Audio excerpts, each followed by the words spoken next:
que nós vamos abordar um pouquinho da Gênese, a questão 132 do Livro dos Espíritos, e depois, propriamente dito, entraremos nessa passagem evangélica. No capítulo 18 do livro A Gênese, no item 1, está escrito que os tempos marcados por Deus são chegados, dizem-nos de todos os lados, em que grandes acontecimentos vão se realizar para a regeneração da humanidade. Esse é um assunto que vem sendo bastante discutido nas casas espíritas, né? Essa mudança do nosso planeta, da condição de provas e expiação, para um mundo de regeneração. Muitos livros, muitos artigos, muitas palestras abordando esse assunto. No item 2, também do capítulo 18, está lá escrito: diremos que nosso globo, como tudo quanto existe, está sujeito à lei do progresso. Progride fisicamente pela transformação dos elementos que o compõem e moralmente pela purificação dos espíritos encarnados e desencarnados que o povoam. Esses dois progressos seguem e caminham paralelamente, pois a perfeição da morada está relacionada com a do ambiente, do habitante. E não poderia ser diferente, né? Se o mundo, o nosso planeta, muda para um patamar mais elevado, os espíritos que o habitam, assim tem que ser também. Item 5. A humanidade realizou até hoje inúmeros progressos. Os homens, por sua inteligência, chegaram a resultados que jamais atingiram sob o ponto de vista das ciências, das artes e do bem-estar material. Resta-lhes ainda um imenso progresso a realizar. É o de fazer reinar entre eles, quer dizer, entre nós, os homens, a caridade, a fraternidade e a solidariedade, para assegurar o bem-estar moral. E, finalmente, o item 20. A geração que desaparece levará com ela seus preconceitos e seus erros. A geração que se eleva, embebida numa fonte mais purificada, imbuída de ideias mais sadias, imprimirá ao mundo um movimento ascensional no sentido do progresso moral, que deve assinalar a nova fase da humanidade. Então, não há dúvida, não resta nenhuma dúvida da transformação do nosso planeta. E agora a questão 132 do Livro dos Espíritos. Essa questão que Kardec pergunta aos espíritos qual o objetivo da encarnação, ela é bastante longa. Eu não coloquei a resposta inteira, porque ia ficar, a visão ia ficar muito complicada. Então eu coloquei aqueles pontos que mais interessavam para o nosso bate-papo. Qual o objetivo da encarnação? Deus lhes impõe a encarnação com o objetivo de fazê-los chegar à perfeição. A encarnação também tem outro objetivo, que é o de colocar o espírito em condições de cumprir a sua parte na obra da criação. Então veja só, nós estamos sendo preparados, através das nossas múltiplas existências, para um dia ocuparmos uma posição na criação. Saímos das mãos do Criador, simples e ignorantes, uma mônada. Estamos fazendo um longo percurso, uma longa viagem, para que um dia, na condição de espíritos puros, podermos auxiliar a Deus na sua criação. Quando chegarmos nessa condição de espíritos puros, receberemos de Deus essa missão.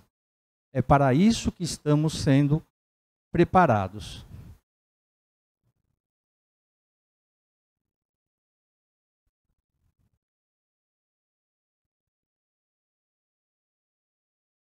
Jovem. Você me ajuda aqui? Ele não está... agora mudou. Então, vejam bem. As informações contidas na Gênese, que são aqueles 4 itens que eu li, que fala do progresso moral, da mudança, da regeneração do nosso planeta. Mas aquela resposta da questão 132, que fala da nossa encarnação, né, o objetivo e da nossa missão, resulta, essas 2 coisas, num aumento muito grande da nossa responsabilidade quanto ao que estamos buscando para a nossa vida. Porque nós sabemos que nós não estamos aqui, assim, como uma coisa solta, né? Estamos ao acaso. Não, tudo tem um motivo, tudo tem um porquê. Então, toda essa situação de mudança do planeta, as nossas encarnações, elas reforçam a responsabilidade que nós temos que ter com a nossa vida, no sentido do que nós estamos procurando, do que nós estamos buscando. E é aí que entra o Evangelho de João. Nesse capítulo 1, versículo 38, consta o seguinte: João Batista, que foi o precursor de Jesus, veio anunciá-lo, ele tinha os seus seguidores. E ele batizava as pessoas no Rio Jordão. E um dia, ele estava à margem do rio, batizando essas pessoas, e ele vê do outro lado da margem do rio, Jesus passando. Imediatamente, ele olha para os seus seguidores e diz: eis ali o Cordeiro de Deus, é a ele que vocês devem seguir. E em cima, João Batista diz para os seus seguidores, indica Jesus, e 2 daqueles discípulos resolvem atravessar a margem do rio e seguir Jesus. Jesus, percebendo que aqueles 2 jovens o seguiam, ele volta-se para eles e diz: que buscais? Por que vocês estão me seguindo? O que vocês querem? O que vocês desejam? Né? E a partir daí, desta indagação do Cristo, que buscais, o benfeitor Emmanuel, no livro Caminho, Verdade e Vida, ele parte dessa indagação e constrói para nós uma mensagem bastante interessante. E ele nos diz o seguinte: que as portas de qualquer templo religioso, Jesus está sempre à entrada, nos aguardando. E quando chegamos, ele nos faz essa pergunta: o que você veio buscar? O que você deseja? E eu fico imaginando, às vezes, qual seria a resposta que Jesus gostaria de ouvir de nós, né?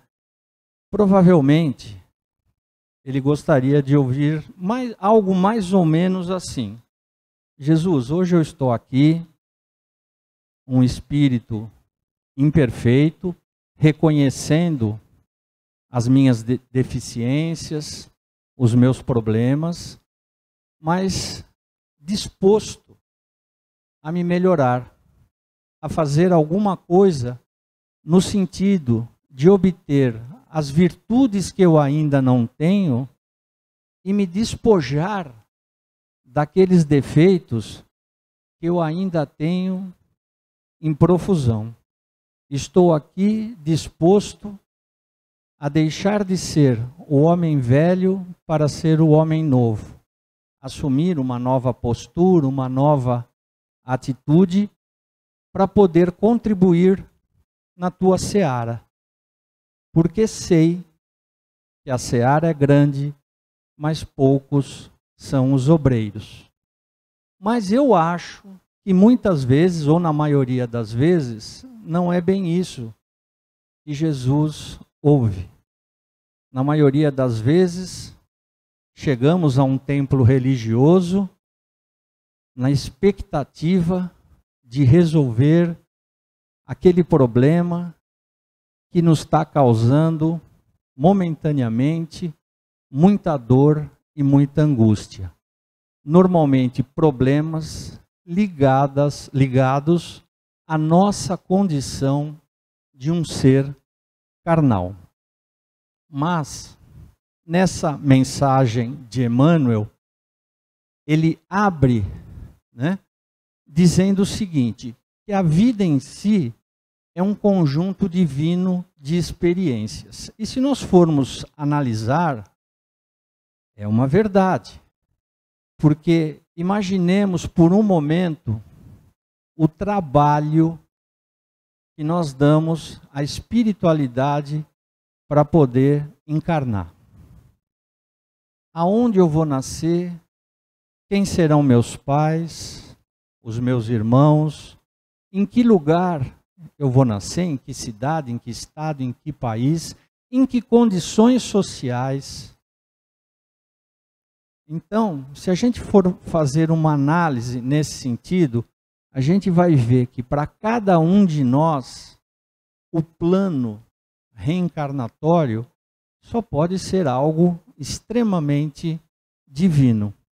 E é através dessa relação que nós temos na família, com os amigos, no meio social, na casa religiosa, que nós vamos estabelecendo essas relações e vamos crescendo e vamos melhorando, tentando adquirir as virtudes que não temos e nos despojar daqueles erros, daquela condição de muitas fraquezas que nós ainda carregamos no nosso espírito. Então, a vida, de fato, é um conjunto divino de experiências que devemos aproveitar ao máximo para nos elevar, para crescer, nos engrandecer no bom sentido, como espíritos imortais. Cada existência proporciona ao homem novos conhecimentos intelectuais e morais. Outra verdade. A gente, desde criança, vai para a escola, vai estudando, vai adquirindo conhecimentos intelectuais que são de extrema importância para o desenvolvimento do espírito. Crescemos, entramos numa faculdade, começamos a exercer a nossa profissão, fazemos curso de mestrado, enfim, são tantas coisas do ponto de vista material que é algo fundamental para o desenvolvimento do espírito. E associado a esse desenvolvimento intelectual, o desenvolvimento moral, que é aquilo que aprendemos na nossa casa com os nossos pais no processo educativo e muito também numa casa como esta, onde fazemos os cursos, onde estudamos o Evangelho, assistimos palestras edificantes. Tudo isso vai construindo a nossa moralidade. E essa condição associada ao intelecto e o desenvolvimento moral é que vai fazendo, pouco a pouco, com que o nosso espírito vá se elevando. Então, essa afirmativa de Emmanuel, de que cada existência nos proporciona a possibilidade de novos conhecimentos, sem dúvida nenhuma, é de extrema importância. Ele faz uma ressalva. A aquisição de valores religiosos é a mais importante de todas, por constituir um movimento de iluminação definitiva da alma para Deus. Então é aquilo que eu estava dizendo no início. Nós fomos criados por Deus num determinado momento, uma mônada, um átomo.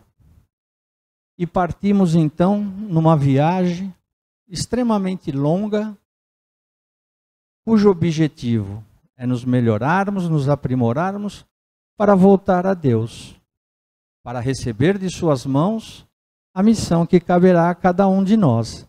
Então, dentro desse contexto, Emmanuel ressalta que os valores morais, eles são os mais importantes, eles se sobrepõem a qualquer outros.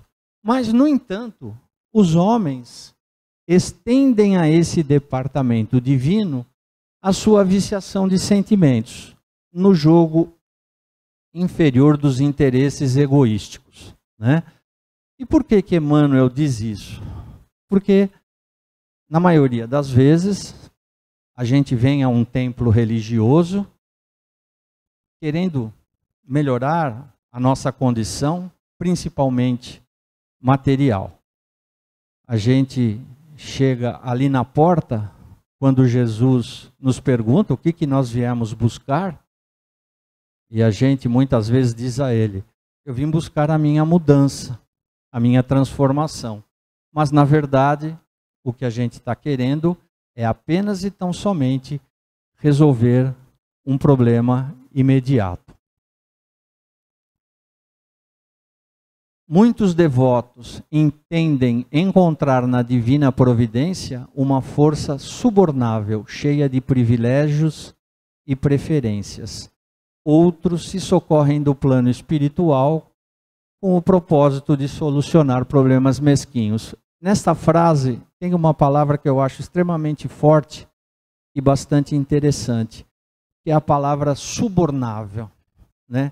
E às vezes a gente acaba sem querer fazendo isso mesmo, né? A gente tenta, com a divindade, amarrar um tipo de compromisso, um tipo de troca.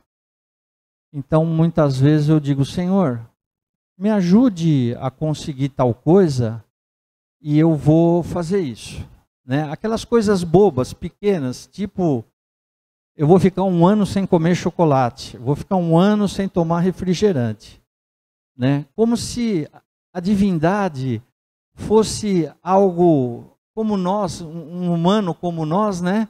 Que fosse aceitar esse tipo de jogo, esse tipo de troca.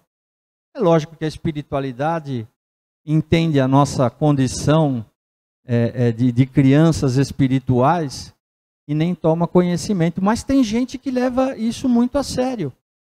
Fazer essa troca com a divindade. Então é interessante essa palavra que o Emmanuel usou, né? Subornável. E para resolver sempre problemas mesquinhos, né? Muitas vezes a gente confunde Jesus como um dono de uma construtora, e a gente pede: ai, Jesus, me ajude a conseguir uma casa melhor, né? Queria uma casa mais adequada às minhas necessidades. Às vezes confundimos Jesus como dono de uma agência de carros e pedimos para ele: Senhor, me ajude a conseguir aquele carro dos meus sonhos, ou aquela viagem que eu tanto quero. Porque os problemas materiais, eles vão sucedendo. Uns se resolve, outros vão aparecendo e a gente vai colocando na fila. Sempre pedindo, na maioria das vezes, os desejos, nem sempre as necessidades, mas os desejos do ser carnal. Quem deseja a liberdade, obedece aos desígnios supremos. Essa frase, ela parece assim um pouco contraditória, porque ela diz assim: quem deseja a liberdade, obedece. Geralmente, né, quem tem muita liberdade não obedece, manda, né?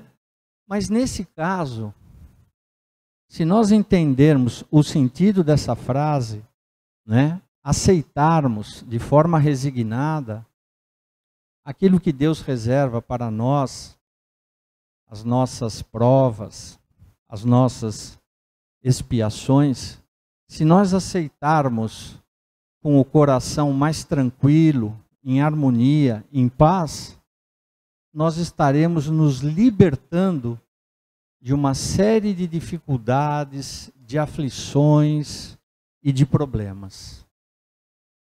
Sem compreender Jesus nos atos que praticamos no dia a dia, a alma será sempre a prisioneira de inferiores preocupações. Se nós pegarmos o Evangelho de Jesus, lermos atentamente, ele sempre nos coloca o desapego, para que a gente não dê tanto valor às coisas do mundo material, porque elas são passageiras, elas são efêmeras, elas têm curta duração. O que vale, na verdade, são os valores morais, os valores espirituais, são os nossos verdadeiros tesouros nos céus. Como Jesus disse, onde o ladrão não rouba e a ferrugem não corrói. Só que, na verdade, a gente ainda trabalha no sentido oposto. A gente ainda trabalha muito, dá muita importância para as coisas materiais e pouca importância para as coisas espirituais. Quando fizermos o oposto, nos desapegarmos, nos desvincularmos um pouco das coisas materiais, nós viveremos de uma maneira mais tranquila, sem muitas preocupações.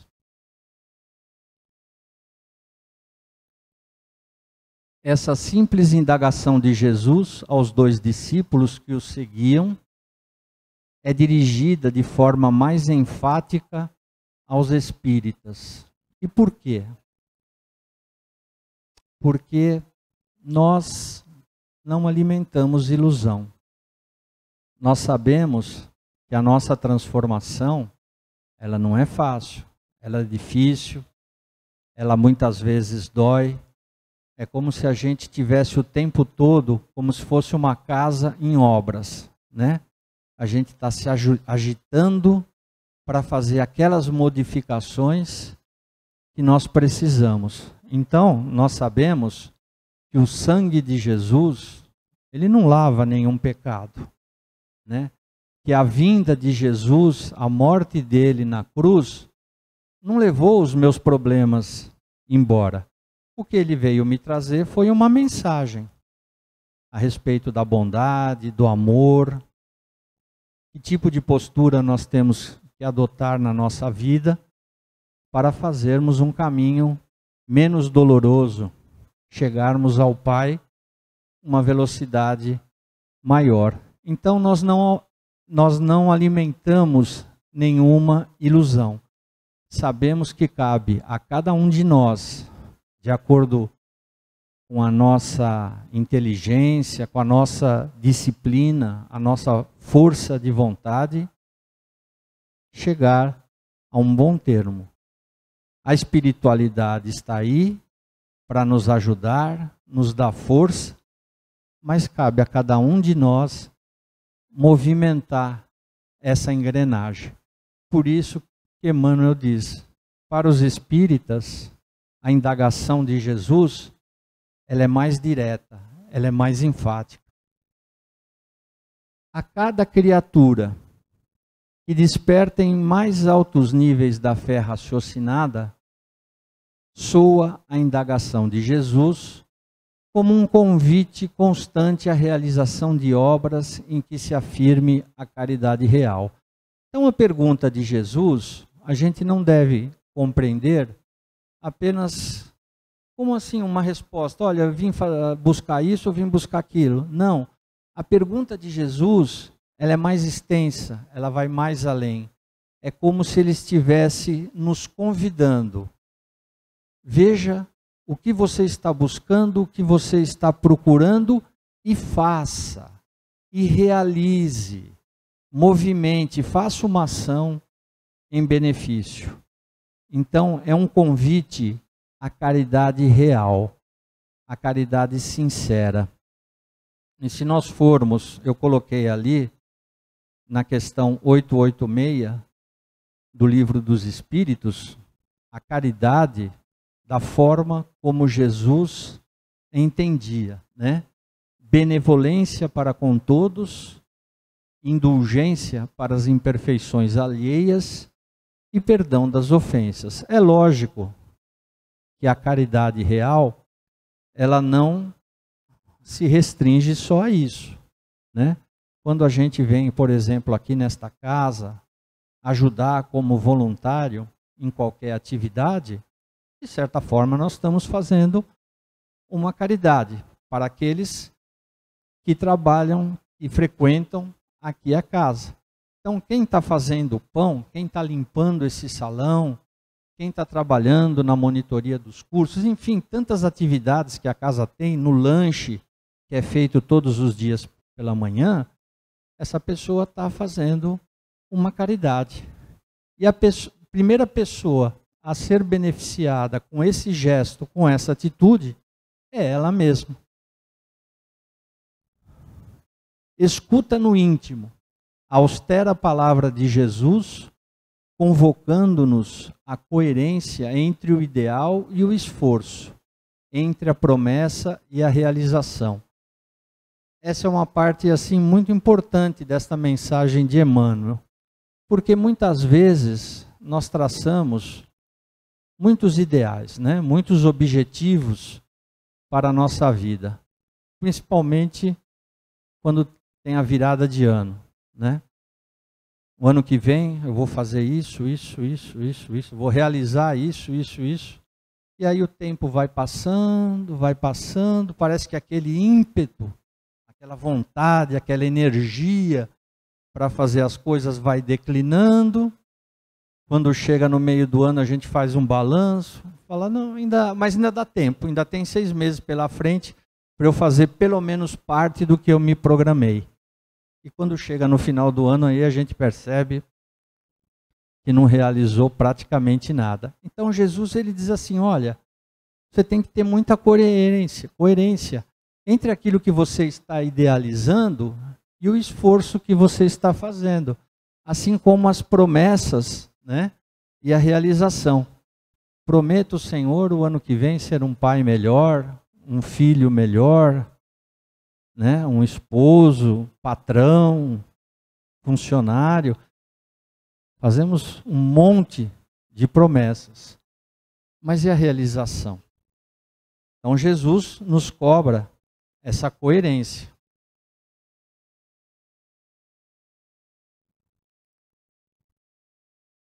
Emmanuel então nos propõe fazermos uma reflexão muito importante. Analisar o que estamos fazendo, as nossas ações no dia a dia. Observar atentamente o que falamos. Tem coerência? Tem liga entre o que falamos e o que fazemos? Ou o nosso discurso é as nossas atitudes, as nossas práticas são outras? Meditar em torno de nossas aspirações mais secretas, aquelas que às vezes não dividimos com ninguém. Está lá guardadinha no nosso íntimo. E após fazermos uma análise sincera, verdadeira, há coerência naquilo que estamos buscando? Ou está tudo desencontrado, está tudo, cada uma das coisas indo para um lado? Quem segue o Cristo, vive-lhe o apostolado. E aí, eu gostaria de dizer o seguinte.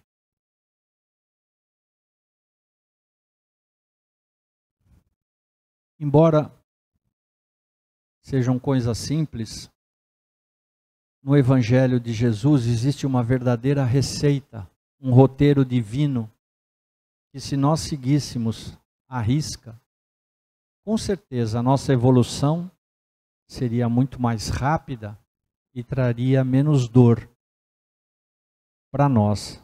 Mas nós também temos que entender que nós, do ponto de vista espiritual, ainda somos crianças, vamos dizer assim.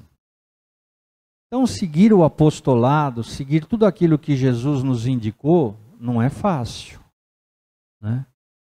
Então, não devemos estabelecer metas extremamente ousadas, porque as metas, quando são muito ousadas, a gente dificilmente atinge. E ao não atingir, a gente se frustra. E ao se frustrar, a gente desiste no meio do caminho. Então é preferível a gente selecionar algumas coisas que nos incomodam, alguns defeitos que a gente tem, reconhece, e aquilo nos causa uma tristeza, uma dor, e trabalhar em algumas coisas, do que querer, ao mesmo tempo, fazer grandes coisas, né? Então vou eliminar todos os meus defeitos e adquirir todas as virtudes que eu não tenho. A gente não dá conta. Então, vamos dar um passo por vez, mas aquele passo firme, decidido, consciente. Mas vamos sempre seguir, procurar seguir tudo aquilo que Jesus nos ensinou. E qual é o apostolado do Cristo? Se não amar, servir e cooperar. Ele mesmo disse: eu não vim para ser servido, eu vim para servir. Ora, se o Cristo, que criou esse planeta para nós, toma conta de aproximadamente 30 bilhões de almas, é um ser puro, que tem um contato direto com o Pai.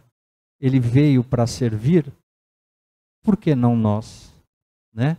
Sermos seus trabalhadores, procurando sempre amar, servir e cooperar aonde estivermos. Se nós pudéssemos fazer uma síntese desta indagação do Cristo, espremer e tirar um conteúdo mesmo, eu diria o seguinte: depois de tudo que nós vimos na Gênese, sobre a encarnação e sobre a mensagem de Emmanuel, que neste momento de transição, saibamos o que buscar. Nós já temos conhecimento e já temos inteligência para isso. Os valores morais se sobrepõem a quaisquer outros. O espírito imortal, extremamente mais complexo, não se sustenta apenas com a satisfação das necessidades e desejos materiais, típicas do ser carnal. Então, como eu disse, as necessidades materiais a gente vai colocando, elas vão se resolvendo e a gente vai pondo outras e elas nunca terminam. Mas a satisfação dessas necessidades, ou na maioria das vezes desejos, não resolvem a complexidade do ser que de fato somos. Ser espirituais. A vida eterna. Fosse assim, que as coisas materiais se resolvendo, automaticamente as coisas espirituais estariam resolvidas, nós não teríamos pessoas tão abastadas, né, financeiramente, cheias de recursos, de tudo que é necessário, nos consultórios, com problemas gravíssimos de depressão, de angústia, crise de ansiedade, e muitas deixando a vida pela porta do suicídio. Então, o atendimento, a satisfação das necessidades, dos desejos materiais, não assegura a tranquilidade da vida do Espírito. É por isso que essa mensagem, essa indagação do Cristo, apenas 2 palavras, que buscais, nos remete a uma reflexão bastante profunda, no sentido do que nós queremos para a nossa vida, aonde queremos chegar, o que devemos buscar. Que possamos, então, fazer essa reflexão de uma forma sincera e aí, obtendo a resposta daquilo que eu quero, nós irmos em busca do que nos falta. Eu agradeço a todos que estão aqui no salão pela atenção, os nossos amigos internautas que nos acompanharam. E agora nós vamos para os passes e depois, quem puder, retorne ao salão para a prece final. Muito obrigado.